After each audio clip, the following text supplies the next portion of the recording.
Look Okay. at it. Okay. Hey, We are live. we are live.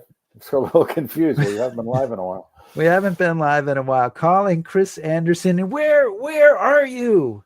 I am in the new Studio W1 in Windsor. Studio W1. Fantastic. Yeah. Fantastic. I think this is the outdoor camera there shows and is that someone from the royal family in that? It is. Well, that's the footman. She's bringing me the invitation. Chuck and Camilla are going to have us over for a casserole and hot pot. You got some explaining to do if you're calling her a footman. And then I got another picture here. I got the inside of the new studio. There. Look at all those books. I know that. And those are just my temporary. But I want to be clear. Those are my temporary bookcases. I'm getting custom built ones, so because that's only about like a quarter of my books. So, but yeah, they're out of boxes. That's good. Well, you're in a fantastic location at your new house, Studio W1. That's fantastic. Yeah. It looks good. And where are you? Because I'm getting a sense of fuchsia. I don't know. I am on the good ship Crystal Serenity on a 2-week cruise where I am one of the speakers. And I shot this video a little bit ago. And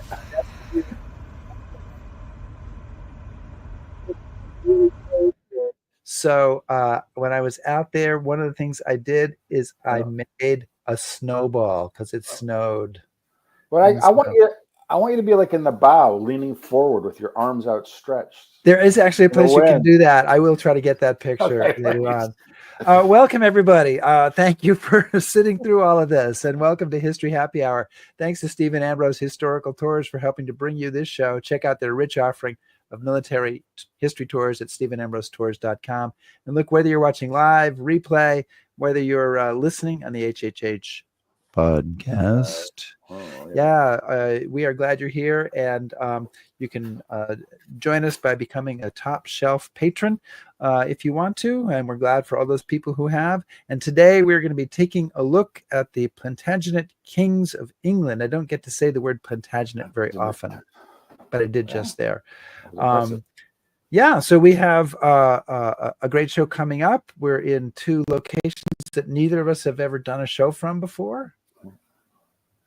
Are you ready to get started? I am. You ready? Okay. I think there's something familiar we can do. Go ahead.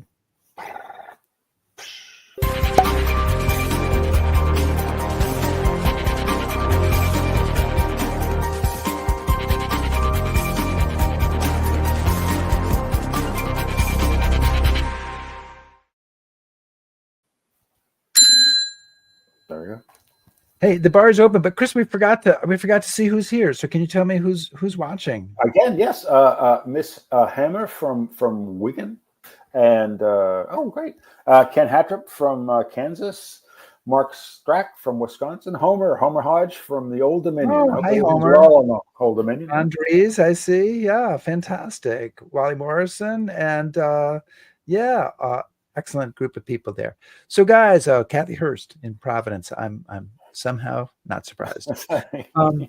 Between 1199 and 1399, English politics was high drama. You had civil war, pandemic, murder of kings, execution of rebel lords, and yet from out of this period develops the English state that would become one of the leading nations in the world. And our guests to talk about that today are 2 Cambridge historians, Dr. Caroline Burt and Richard Partington, who are the authors of the new book, Arise England, 6 Kings and the Making of the English State. Dr. Burt is a medieval historian and college lecturer at Pembroke College, Cambridge, and Mr. Partington is a senior tutor at St. John's College, Cambridge. Guys, welcome to History Happy Hour. Thank you for having us. It's great to be here. Hi, thanks for having us. Good to see you on the high seas, Rick. and Caroline wanted me to tell everybody, Chris, that Gloria Gaynor is performing. Get out. So are you going to be able to stay through the whole show? You're not going to. I'm going to be watching the show, and maybe we'll shoot a little interview with her, bring it on next week. But dream on, yeah. Did you guys bring a cocktail today? We did. Mine's a foamy ale. Okay. To be fair, when you asked us on, I have to say, Rick, I was afraid and I was petrified, to be honest. But I think I'm going to survive the interview. As long as I have my drink. Oh, a little Gloria Gaynor reference there. Yes, look at this. All right, I will survive. Sorry, viewers. So you guys, if I had had Caroline as like my medieval history teacher, it would have gone a lot more smoothly. Tell you what. Is it the gin or is it the? No. It's the attitude. repartee. Yeah. Your book is entitled "Arise, England," which suggests that the period it deals with is critical in the creation of the English state as we know it. Why does this period matter, and why did you decide to write about it? Caroline, would you like to start, or should I? No, I think you should take it away, Richard. Okay.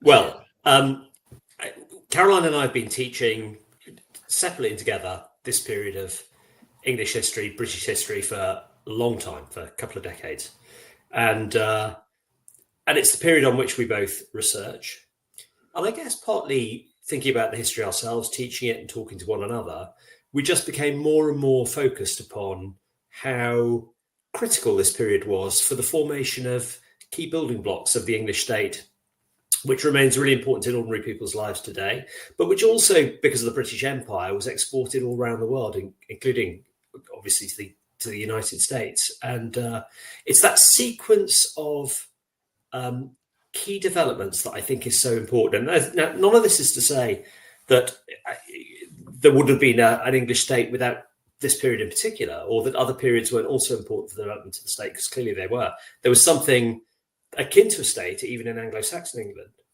But in this sequence between 1199 and 1399, critical things came into being. Just before our period, in 1166, the common law was created, a single legal system for the entire country, for everyone, accessible by ordinary people. And in fact, 95% of the legal cases were peasants and townspeople using the law to protect themselves and further their own interests.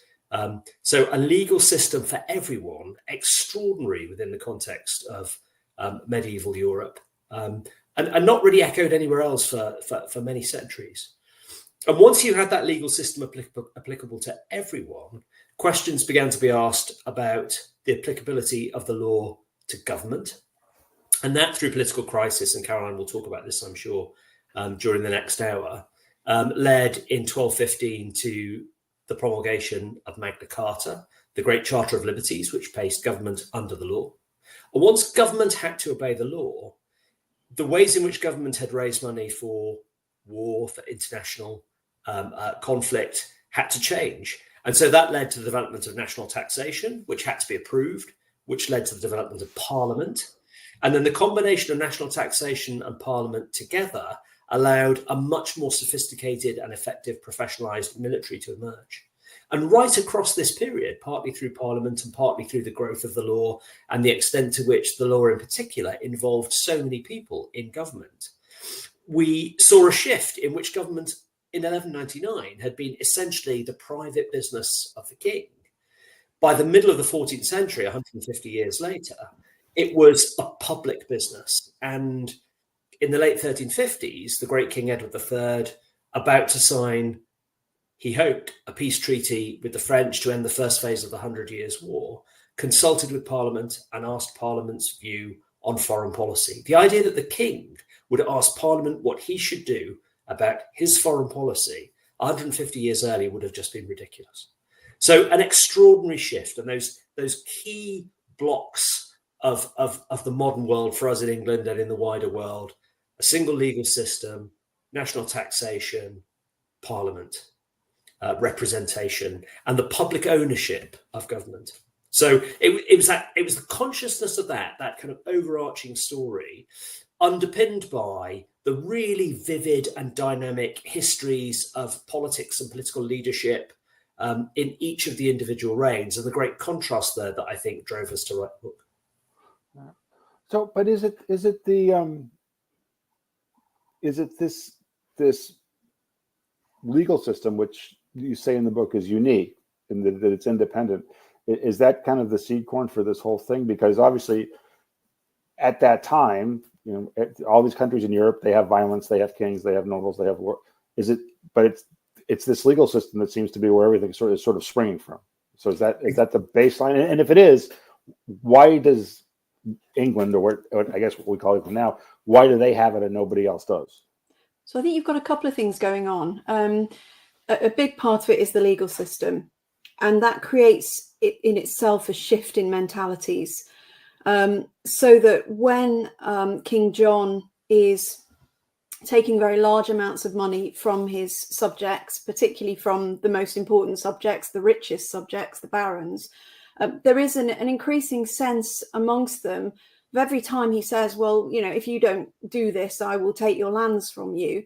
There's this increasing sense of, well, hang on a minute, I can't do that to anyone else. And if I try to do that to my tenants, they can go and appeal to the king's law against me. So why can he do it? So it creates a shift in mentality because it makes the unfairness of that system, it brings that into very, very sharp focus, and shows that, there is a group of people who cannot do anything in the face of the king's behavior when everyone else can do something in the face of their behavior. So I think that's one element of it. I think you also have to kind of go back and say, well, why was it possible for England to have a legal system that centralized in the first place? And some of that was just the kind of the luck of the way England had developed historically. It was, as Richard mentioned, much more centralized and unified than quite a lot of countries in Europe, let's say, for example. And that meant that the king could do much more in practice than kings could in lots of other countries. So it was possible to envisage having a legal system like that, and for it actually to mean something to somebody, who's in, let's say, Shropshire, when most of government is at this stage already happening much more in the southeast and in London. And so those two things go together. And I think, again, the centralization also enables the king to have access to people's resources in a way that in lots of countries the king could not have dreamed of. So when you put all of those things together, the king's able to take much more from lots more people in England right across the country than kings in other countries could. And you've got a legal system that is showing up the inequalities of that to people and throwing it all into very sharp relief. So I think it all comes together. So Chris, go ahead. If I may, Chris, you did ask, where did it come from, in the sense, why this legal system? Part of it was about a response on the part of King Henry II, the first Plantagenet king, to the so-called anarchy of Stephen and Matilda, at the preceding period. And he really sought to take control of his realm in two ways. One was through the creation of a single legal system, and the other was through the building of castles and the acquisition of physical apparatus of power. And I'm sure that when he created the common law, he did not envisage the way that it would grow. It grew like topsy, and it grew so fast because suddenly there was a legal system that was impartial and professional and underpinned by royal government, that was accessible to ordinary people, and they wanted it. They could access it, and they wanted it. And the drive from below, I think, across time was much more important than the drive from above. Okay. There were times when great kings like Edward I drove the common law from above, but all the time there was more and more demand from below. Yeah. And I was going to ask this question much later, but I'll ask it now. Does this development of the common law, this kind of leads to lawyers, right? As we know them. Yeah. When does that start becoming a thing, and how many seconds after it becomes a thing do people start criticizing the lawyers? Oh, I mean, very quickly. So initially you have attorneys, so people who would represent you, but actually it's in the 13th century that you get the start of a legal profession. And by the time we get to the late 13th century, you very much got a legal profession, and you start to have a lot of questions being raised about which you would expect about other things that lawyers could do in their time that might represent conflicts of interest, or which would put them in a position where they were favouring one interest over another. And so you start to have regulation about what lawyers can and can't do, and investigations into judicial corruption as well on the part of judges from the 13th century really onwards. So yeah, people are immediately questioning what the lawyers are up to and what the judges are up to. I mean, show me a trial at any point in history where the losing side doesn't say, well, actually, I don't think the judge played it completely fairly. Right. This is an ancient but Caroline is position. There are certainly questions about judicial probity and effectiveness, but I think now we would say that these were overwhelmingly the completely natural growth pains of something that had emerged from nothing.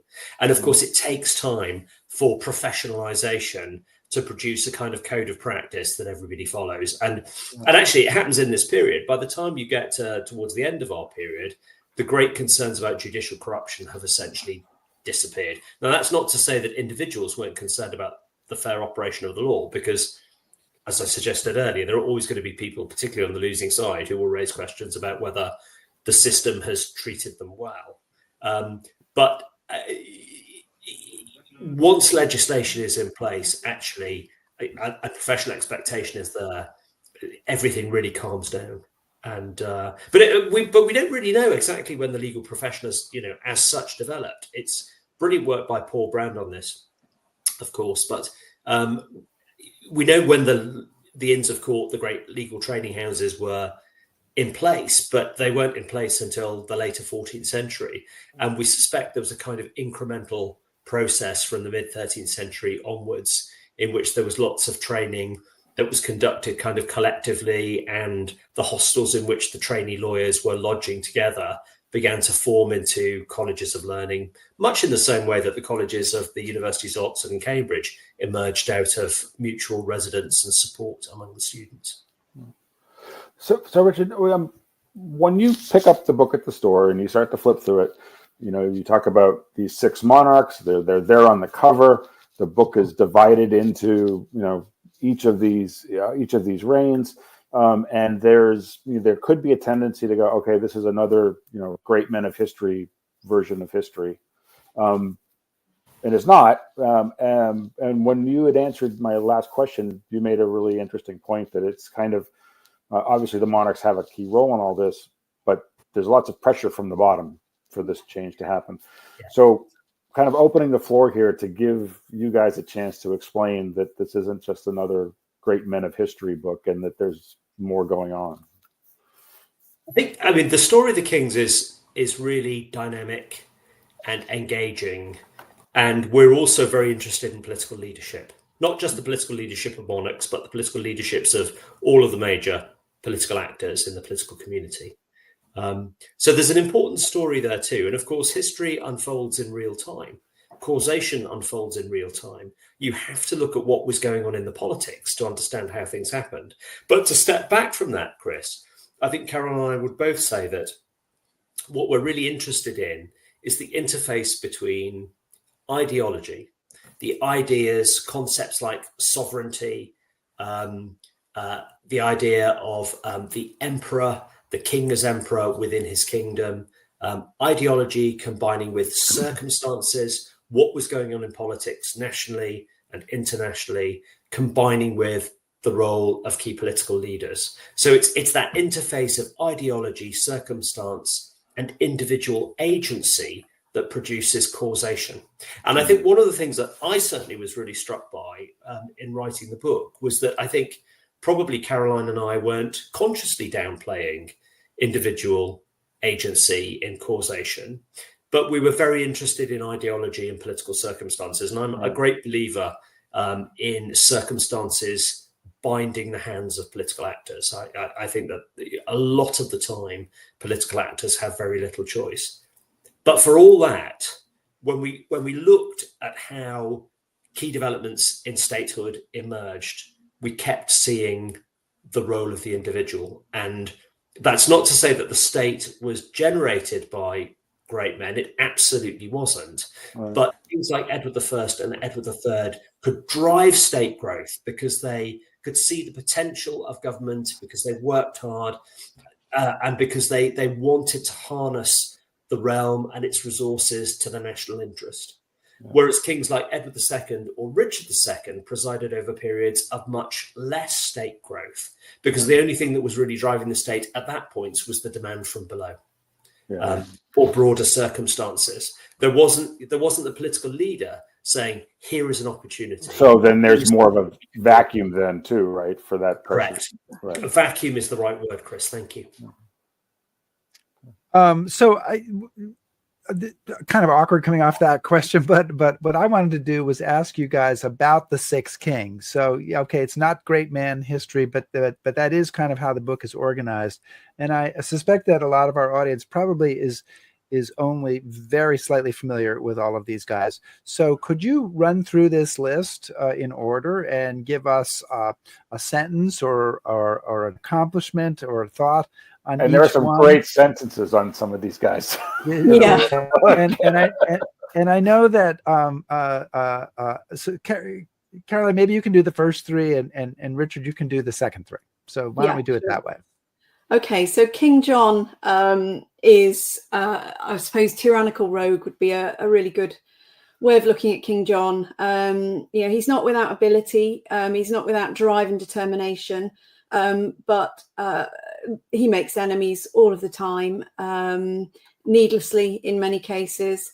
And unfortunately for John, he's the architect of the loss of the most of the lands that belonged to the Angevin Empire that he'd inherited from his father, Henry II. And of course, he's the person who brought about Magna Carta through the political crisis that he generated. So tyrannical rogue would be a good start. Could I just jump in there as well, Caroline, just to emphasize to everyone, John, he was a very bad man. A proper bad man. Sorry. Got it. Very bad man. Okay. Yeah. When we describe some of the very bad things that he did in his reign in the book, so hopefully that provides some frisson of excitement.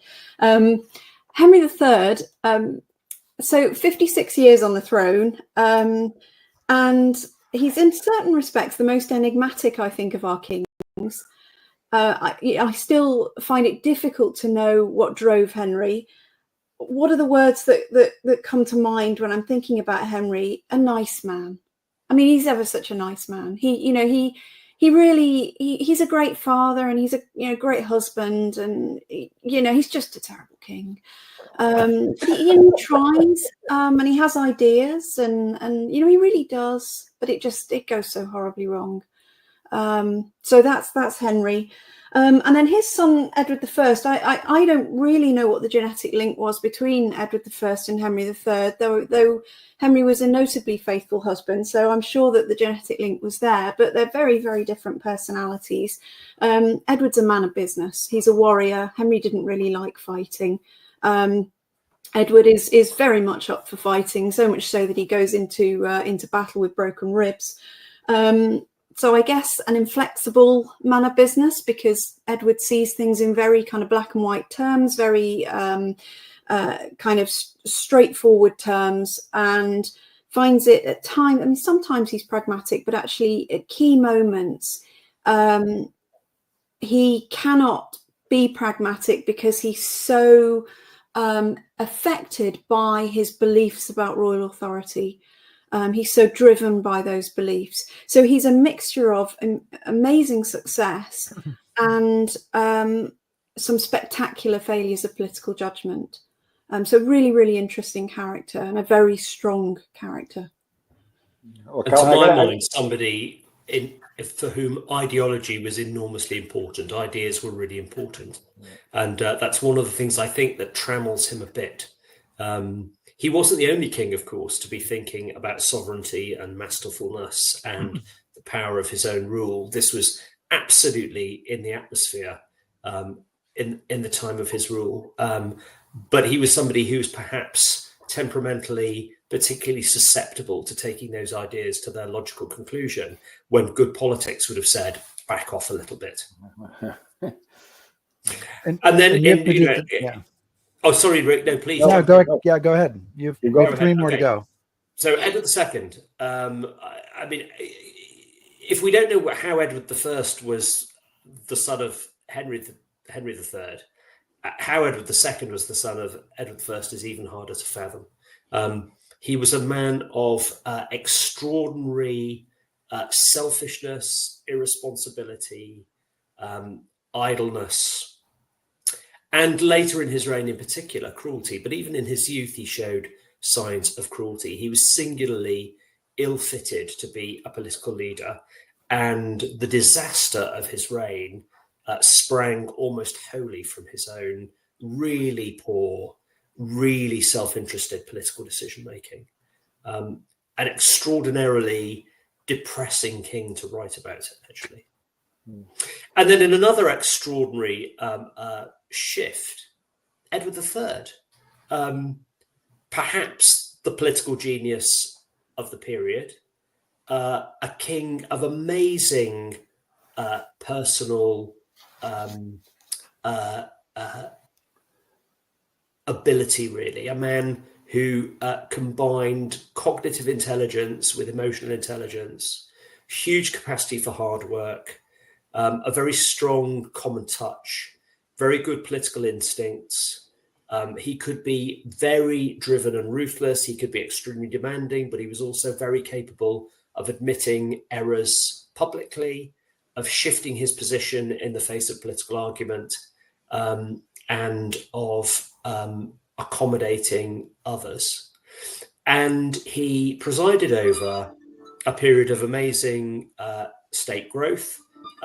Parallel to that, actually, in the reign of Edward I, and he idolized his grandfather, Edward I. And lots of the things that Edward III did really well were things that Edward I had begun, but which Edward III somehow took to the logical conclusion. And he was somebody who I think was underestimated by historians for a very, very long time. He was enormously highly rated in his own lifetime and in the centuries immediately afterwards.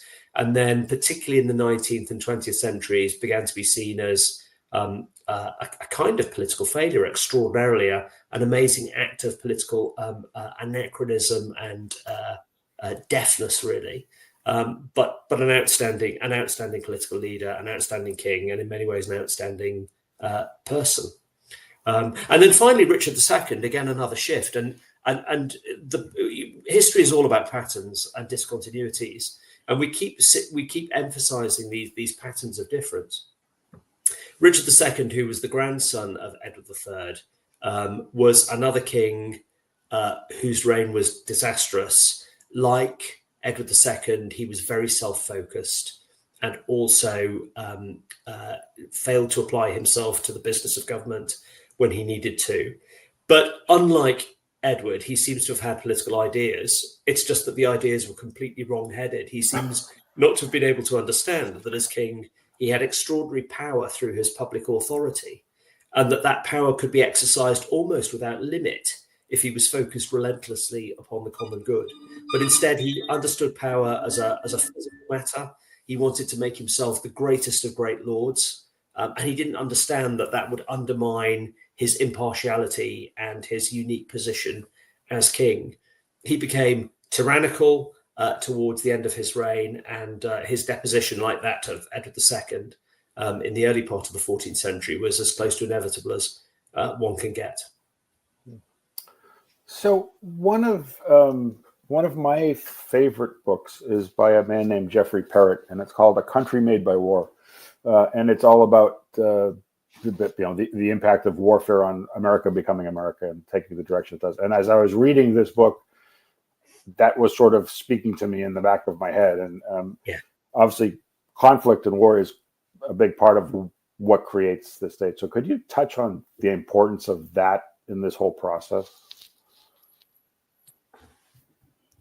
Yeah, so you're absolutely right. And one of the kind of most important sets of circumstances, if you like, that we we discussed in the book was war and its impact on the state. So if John had not needed to defend the Angevin Empire in France against the French king, Philip Augustus, he wouldn't have needed the money he needed. He wouldn't have needed to place the pressure on England that he placed on England.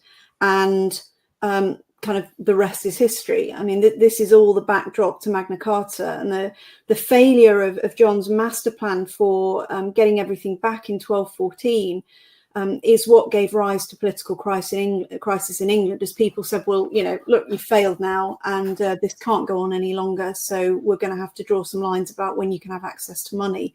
And really, in a way, Parliament comes into being because it's the forum in which the king asks for money for war, which he has to do after Magna Carta, because if he doesn't ask, there'll be another political crisis, because feeling is running so high.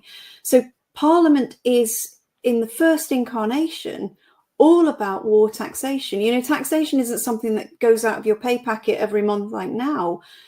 Taxation is what you call extraordinary. It's not routine.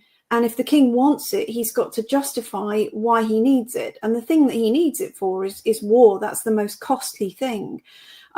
So there becomes then a dialogue about which wars people are willing financially to support. And that happens in Parliament. So as time goes on, you find that actually this state is not just about the king and what he wants. It's about the dialogue between the king and his subjects about what's in the best interests of England, the common good of England in terms of defence of its lands overseas and, of course, its own borders within the British Isles.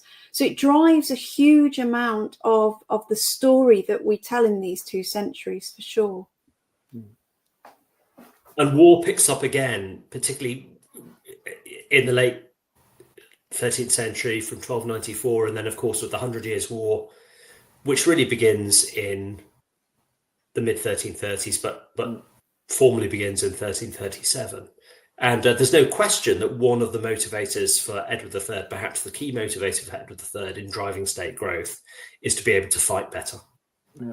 And so war is, if we had to identify a single engine of state growth, other than perhaps ideology, I think it would probably be war.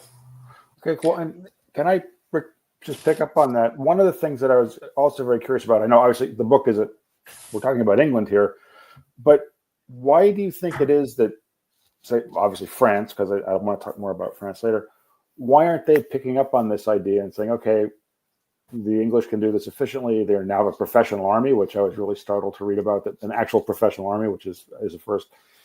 So I was curious as to why, England is marching in this direction that they're going, and nobody else seems to be developing in the same way or picking up on the same ideas, or kind of. The French king is really trying.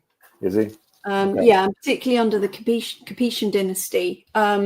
They are really trying. The thing you have to remember about France is you've got a number of extremely powerful dukedoms, and one of whom actually is in Aquitaine, who happens to be as well the English king. Yeah. And these are people who will not cede their authority to the French king to do things like collect revenue, and judicial authority as well. Now, if you go back to England, after the Norman conquest, what you don't have is very large areas of land in very discrete geographical areas that are under one lord. And so you've by definition got lordship that exists, but it's much more broken up in terms of its geographical reach. And that's very, very different from what the French king has in France, no matter how hard he tries. And quite a lot of the time, it's very difficult for French kings to express their own authority in any really meaningful way beyond the Ile-de-France. So, the area around Paris. Yeah. And that's just an absolutely core difference between the two countries. Now, even despite that, and I'm sure Richard will say a bit more about this, because France is so much bigger than England and has so much more wealth to tap, one of the reasons why the French king can be so formidable an enemy for the English king in France, and also attacking the south coast of England, for example, is because even without the same sort of centralized authority as the English king, the French king has access to so many resources. The difficulty the French king has, of course, is dukes all over the place, not just in France, but in bits of what are now, what's now the Netherlands, for example, Belgium, where the French king is trying to claim authority, and where the counts or dukes are actually allying with the English against the French king in order to retain their own independence. Yeah. And that's where it becomes very difficult for the French king, because he's always kind of fighting alliances between, let's say in particular, the English king and some of those people, whenever he's trying to get something done. Yeah, I have to say, go ahead, Richard. Well, I was going to say that in a way, Caroline, I think, as she always does, hit the nail on the head. The French kings perhaps don't make the changes that the English make because they don't need to in the same way. They don't have that same urgent need. Remember that the English, if you think about the great reforms of Edward III, the extraordinary transformation of English arms, so that the English became the dominant military force in Europe, that was driven in lots of ways by their defeat in the face of Robert Bruce and the Scots at Bannockburn in 1314. They learned hard lessons, and they adapted to fight in a new way, partly because of those hard lessons, and partly because they could not hope to match the French in conventional terms. They had to do it differently. There are some mysteries, though. I mean, why was it that the French never developed longbow archery in the way that the English did? They had the same weapon. The longbow existed everywhere, but they didn't produce mass archery, this extraordinary artillery weapon, in the way that the English did, and we don't really know why. One of the most fascinating things to me about the period is that there were great political leaders, people like Edward III, people like Geoffrey de Charny in France, people like Henry of Grosmont, the first Duke of Lancaster, who wrote extensively, who commented on all sorts of things, on chivalry, on faith, on dimensions of politics, all of whom were heavily involved in military reform, generalship, international relations, and they never wrote about those things. So they write about everything but military change at a time of extraordinary military change. It's really I was going to say, we shouldn't overplay it as well. I mean, there are ways in which there were things that French kings did that the English kings copied. So some of the kind of great inquiries that took place late in Henry III's reign, and particularly in Edward I's reign, they got the inspiration for that from Louis IX of France. So it's not that the French kings weren't doing anything at all. I mean, I wouldn't like to paint that picture, but it's just a very, very different setting. Yeah. So one of the things that's a big factor in this book is the Magna Carta. And King John signs the Magna Carta in 1215 and immediately tries to run away from it as fast as he can. And so how does this become such a foundation document of English and, frankly, of American justice if the king who signed it didn't think it was worth the paper it was written on? What is it about the Magna Carta that makes it stand the test of time? It quickly becomes talismanic in political dialogue, and I think that's a crucial thing to it becomes talismanic in dialogue. Yeah, I think that's the thing to kind of first of all appreciate. So yeah, John does not want Magna Carta. I mean, Magna Carta is going to place restrictions on the king, and particularly on King John, that he absolutely does not believe should be in existence. And actually, for that matter, nor does Pope Innocent III, who supports John, because Pope Innocent III is immediately thinking, whoa, I don't want this either, because, the logical corollary of this is I'm going to face something like this. So no, it's not something that John wants. The problem is that there are enough barons who, when John rejects this, are willing to fight for it because they have no choice. They know what John's going to do to them. that you end up with a civil war. So you have some barons fighting for John, but you have a good body of barons who are fighting against in the name of Magna Carta. Then what happens? John dies in the middle of the Civil War. Very inconvenient for John, particularly since the child he leaves is the son he leaves is a child, and there has to be a regency government. Now that government comes to power in civil war and has to end that civil war. Well, yes, they win the military battle, but as we all know, military battles are not the end of it. You've got to reach a political settlement, and they realise that, and realise that actually to move forward, they were going to need to confirm Magna Carta, because this was just not going to go away. It's not going to go away if you don't confirm it. You're going to face political crisis on political crisis on political crisis. So that government, I think, realizes this very quickly and accepts it. So by the time Henry III becomes a man, this is a kind of done deal. Everyone is we've moved on from this. The king should be beneath the law, and that's that.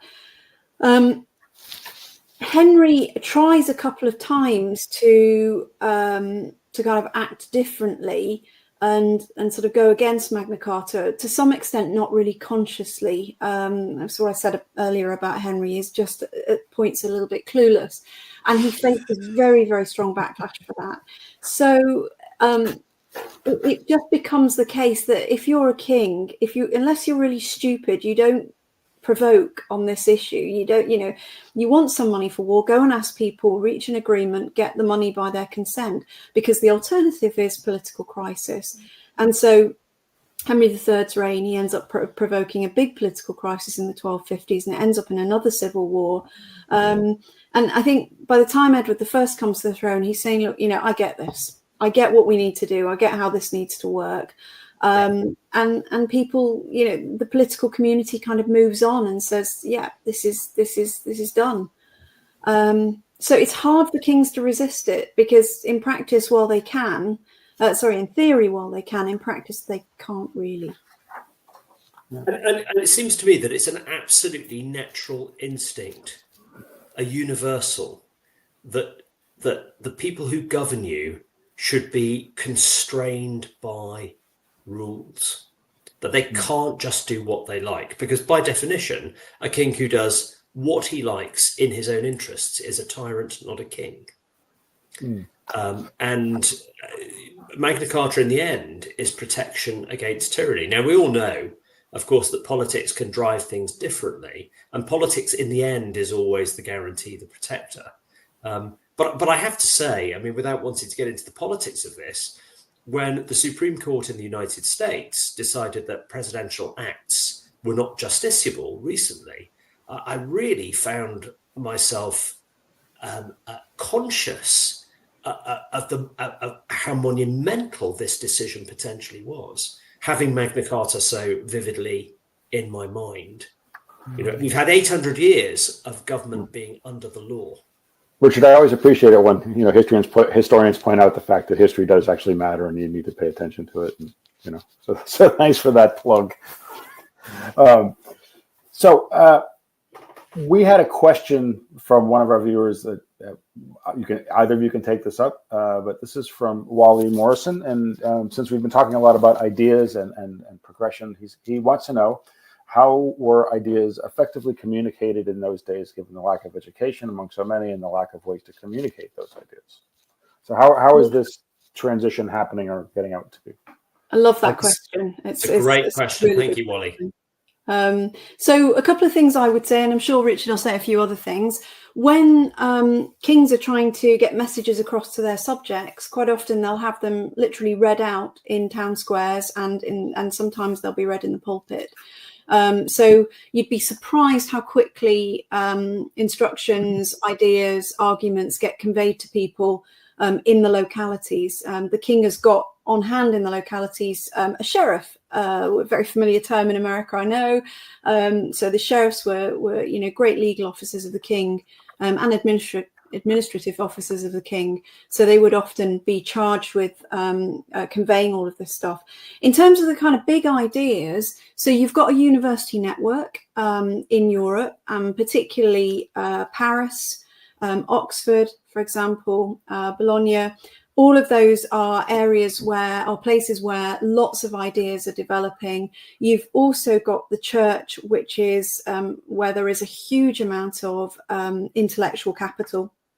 So, for example, Thomas Aquinas, a very famous scholastic theologian who wrote a lot about the common good, which came very heavily into English politics in this period, was at the French court in Paris.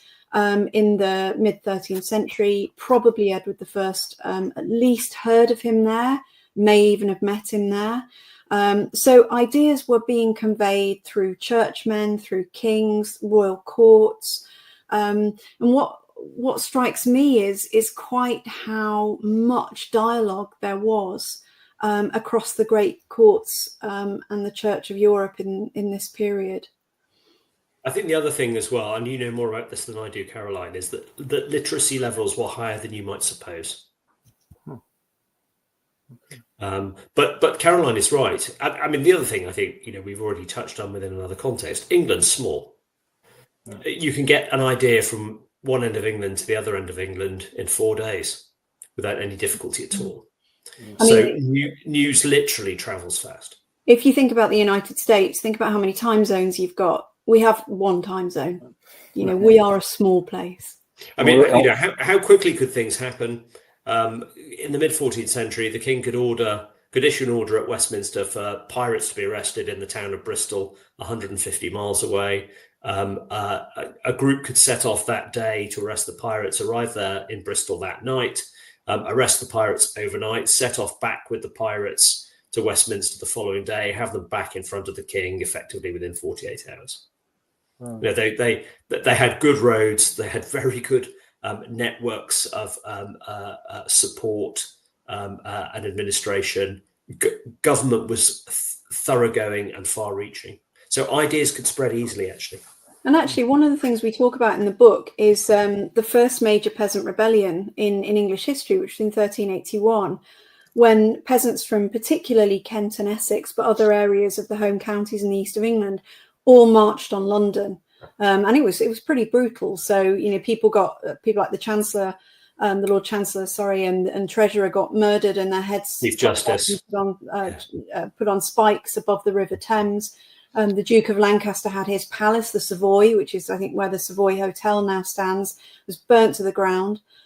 So, ideas about what government was doing and governmental corruption and problems in government were spreading and to these peasants, these revolting peasants who came to London and, actually ended up going into a dialogue with Richard II himself in a field.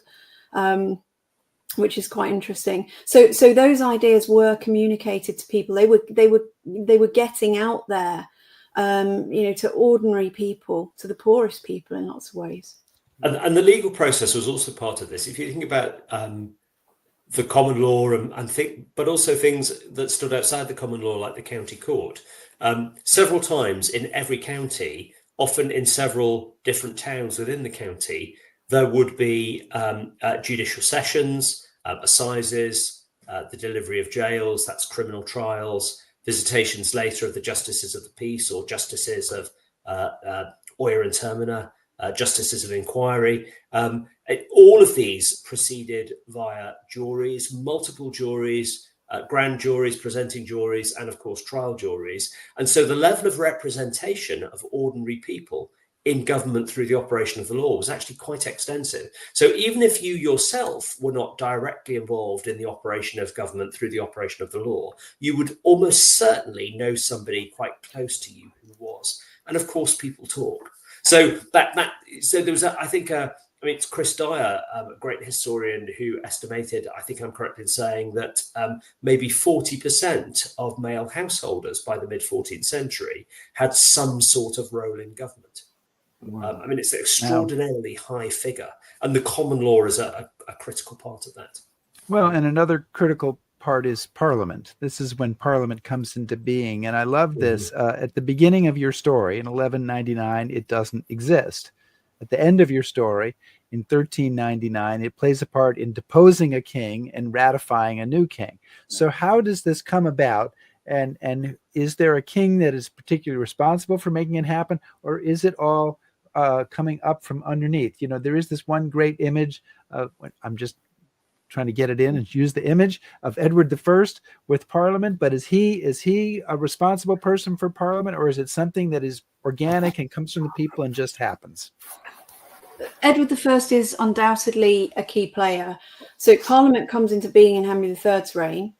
It's Edward who realizes that he needs to engage in really constructive dialogue with Parliament, and that if that dialogue can happen, this can be an immensely powerful and symbiotic relationship, and he gets that.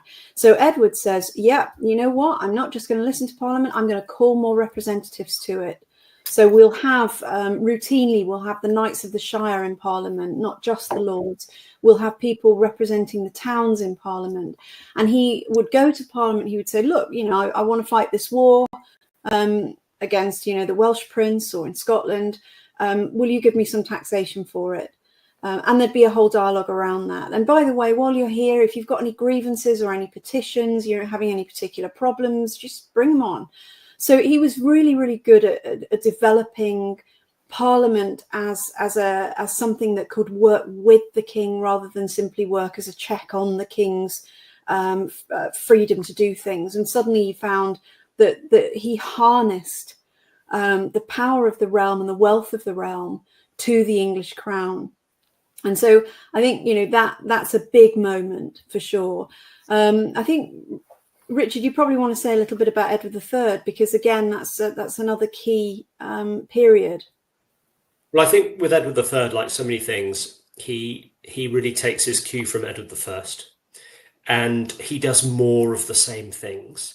In the interim, during the reign of Edward II, there has been the regularization of parliamentary process, and this is the kind of the momentum, Rick, that you were referring to. And institutions do, as you rightly imply, develop momentum and start to have coherence and logic of their own.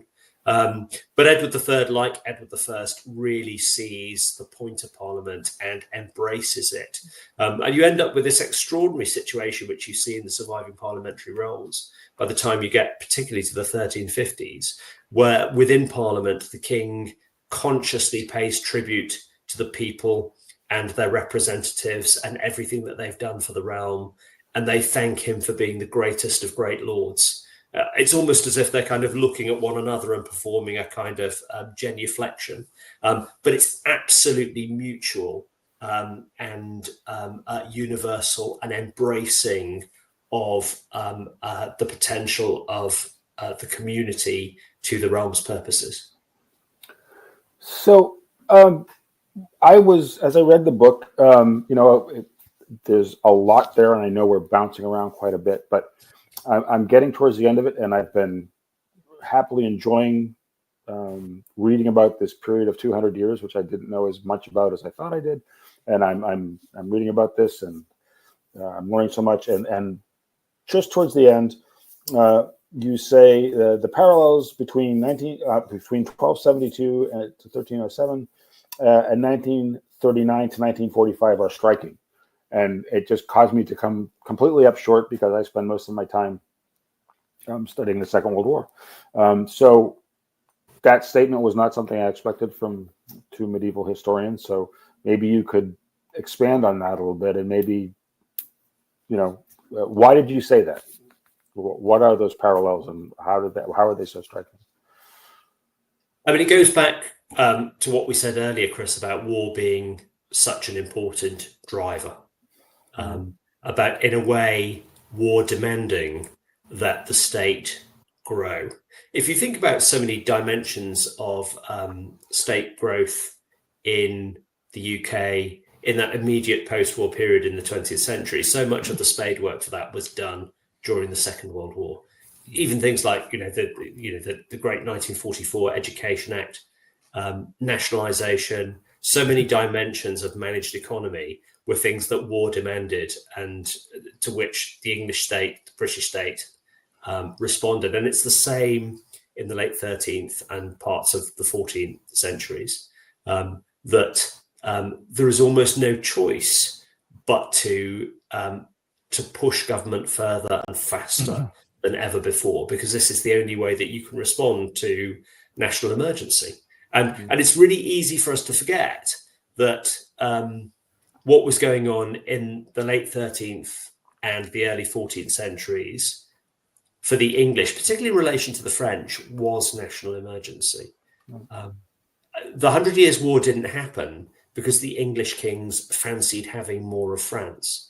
The 100 Years' War happened because the French state was expanding towards its natural borders. The English were the victims of that. And because there was a kind of existential crisis. And because the French, flexing their political muscles, were supporting the Scots, who were England's enemies internally within the British Isles, and attacking the south coast of England. There are moments in the late 13th, 14th centuries that feel very much akin to the Napoleonic Wars or the Second World War. I mean, you can make far too much of history always repeating itself. It never repeats itself exactly, but there are patterns that you see, and there are universals that extend beyond the obvious universals of psychology. The role of the individual and the human experience to patterns of international relations and national politics. I think so. Also, I think we saw those resonances quite a lot, didn't we, Caroline? Yeah, I think also when I was writing about the 1370s and 1380s, you've got a huge economic crash in the 1370s that follows on from the worst pandemic that medieval Europe has ever seen in the Black Death. And I think about what happened in 2008 with the economic crisis. And then, of course, we had COVID. We've had a growth of suspicion of elite and government and the idea that everything must be corrupt, because why else are things going so horribly wrong? And of course, sometimes there is corruption. But I think it really resonated with me. You have the Peasant Rebellion in 1381, angry at how government has failed people and how poor people have become because of the crisis, and that existential feeling of, however people reacted to COVID, lots of people died and it turned our worlds upside down. And there's that sense of the world never quite being the same again. And you see all of that in the 1370s and 80s. And it was actually writing about it. It was particularly writing about it during COVID was quite an eye-opener for me in terms of those sorts of enduring patterns that we see. So, okay, we're running short on time, and I guess I'm going to get the last question here. And I also am going to base a question off of a quote, and mine's not nearly as serious as Chris's was. I will warn you in advance. It's actually on page 220 of your book, and I ran into the following two sentences, and I'm going to put them up on your screen. The following day, Llewellyn ap Gruffydd Mailer, who had been so provoked by the constable of Ostwestry Castle, launched an attack on the castle. Then the princelings of De Hubbard seized the castles of, you go ahead, three castles, Aberystwyth, Llanmediffi, and Carrigkennen. And I mean, come on, guys. Only the most dedicated, nerdy academics in the world can write a sentence like that. Is this an Easter egg that you put in the book to make sure that we had read it?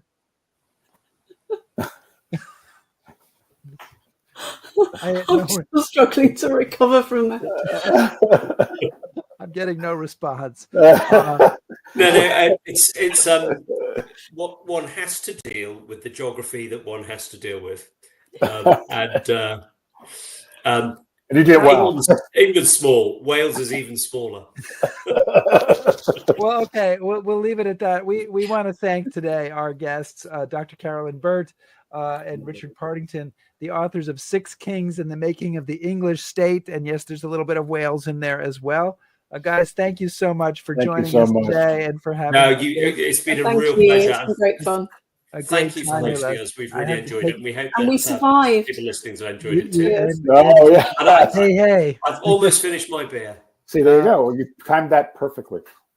Yeah. Oh, thank you very much. Thank you. Thank you, guys. Okay. Good luck with everything. See. Okay. All right. We got it. Okay. I read that sentence and I was like, come on. And you got to use it. I mean, what? No, but I did you didn't practice have- it before you I read it out? I should have. I just, I, that's why I put it in type so that people could go back and look at it and study it and understand. You know, if you're a Cambridge academic, you have to learn to spell. Apparently, I just assume those things are spelled correctly. Well, I was gonna. I know Richard and Carolyn, you can still hear us, so I understand that you're listening to me. Well, but, I'm gonna put Doreen in touch with Caroline, because when Caroline was talking about some of the schleppy kings of England, all I could think about was Doreen saying, "Oh, bless his heart." So I think Caroline should use that in her classes to explain how ineffective these people were. Okay.